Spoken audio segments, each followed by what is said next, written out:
Good, happy Tuesday afternoon. It's Tuesday, August 23rd, 2022. I'm Riley King, and welcome to this Tuesday afternoon edition of the Riley King Newscast, right here on the Riley King Network. We have a lot of news to get to this Tuesday afternoon, so let's get started right now. First up, missing man found safe after silver alert was issued. Let's take a listen to that video from WMUR News 9.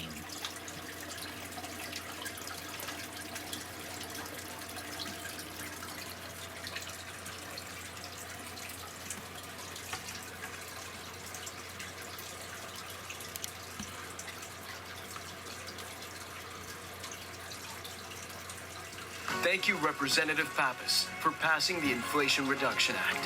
It's been called a game changer that will bring relief to millions of people, lowering energy costs and... Gene, they are still working out how far away Patrick Hart was from his home when he was found. Lieutenant William Boudreau of New Hampshire Fish and Game, who was leading the search, says this is the outcome that everyone was hoping for. Patrick Hart was last seen on his porch in Warner at around 4:15 Sunday afternoon. The 59-year-old suffers from Alzheimer's, and that created additional concern. Now, the Lieutenant Boudreau says the area that they were searching was very dense terrain, and they were also concerned as there was that rain overnight. They even brought in the Air Force, who pinged Hart's iPhone to give them an area to search. The search started again at 8 o'clock this morning, and then a little after 10, he was found. Okay, and there you go on that video and that report. Police search for man who led officers on 2 chases. Let's take a listen to that video from WMUR News 9. Right now, Candia police are looking for a man who led officers on 2 chases overnight. Police say about 1:20 this morning, a man in an older model white or silver Ford pickup stopped to talk to people on Horizon Lane in Candia and identified himself as an off-duty police officer. He reportedly asked for cash. When police responded, the driver took off, leading officers on a chase into Deerfield. His vehicle was spotted again and took off, lost again in Raymond. Candia police are asking people on Horizon Lane, North Road, or New Boston Road to check security camera footage for that pickup truck. Okay, and there you go on that video and that report.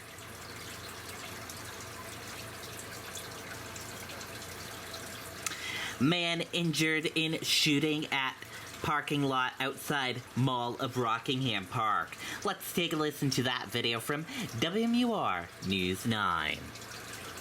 Salem police are now identifying the person hurt in a shooting outside the Rockingham Park Mall as a man from Lowell, Massachusetts. Officers responded to a mall parking lot about 6 last night for a report of shots fired in a parking lot. A short time later, the 19-year-old victim showed up at an urgent care with a gunshot wound to the hand. He was taken to the hospital. Police say it appears the shooting was not random and that there is no threat to the community. No arrests have been announced.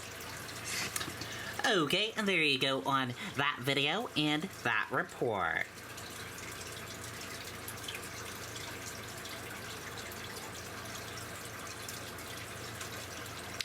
Tuesday seems smooth sailing on commuter rail. Let's take a listen to that video from WCVB Boston.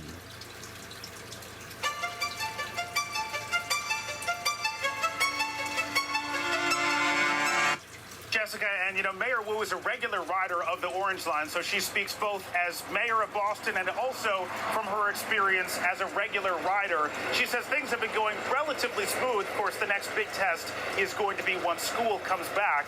That in Boston will be next month. This is video of the mayor on the commuter rail platform in Roslindale this morning.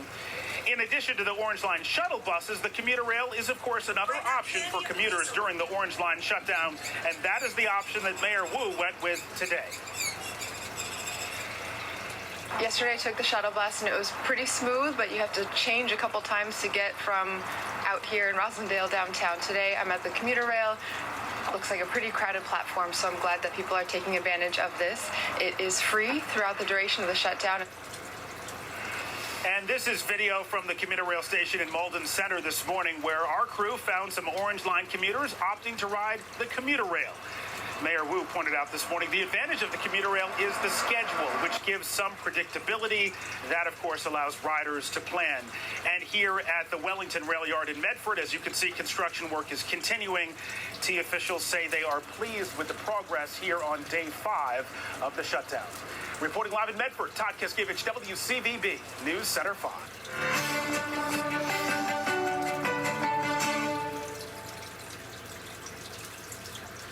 Okay, and there you go on that video and that report. Green line glitch. Down power lines forces shuttle buses use. Let's take a listen to that video from WCVB Boston.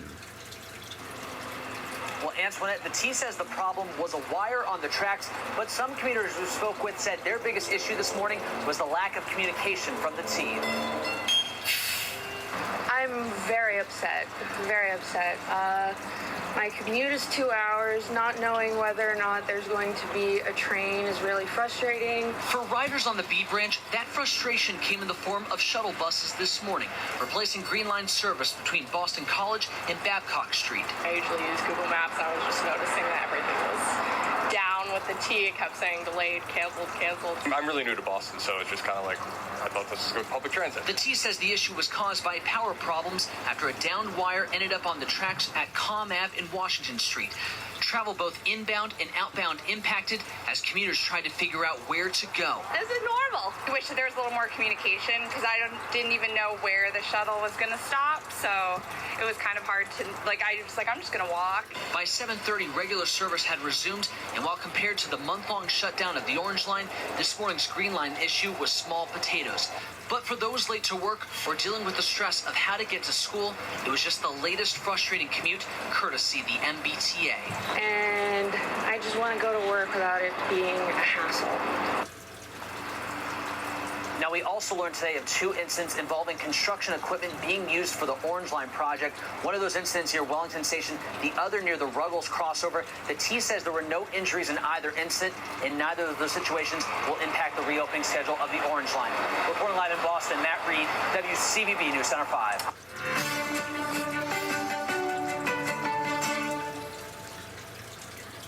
Okay, and there you go on that video and that report.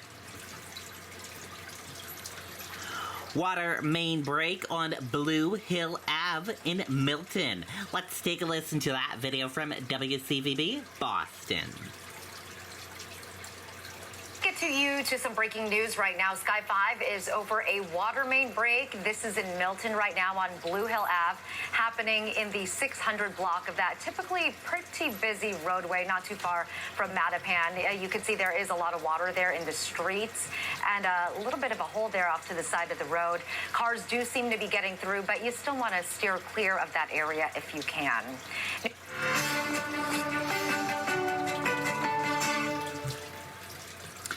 Okay, and there you go on that video and that report.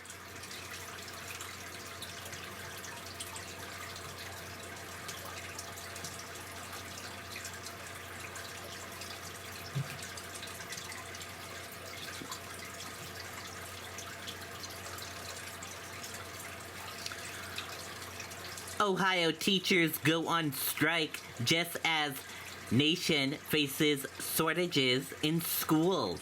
Let's take a listen to that video from NBC News.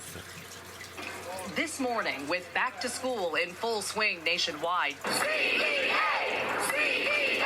teachers are testing districts by marking themselves absent. There is no substitution for good and great teachers. In Columbus, Ohio, the state's largest district, public school teachers are on strike for the first time in nearly 50 years. Their demands include smaller class sizes and air conditioning in every school. With classes set to start tomorrow, the district is scrambling to find substitutes.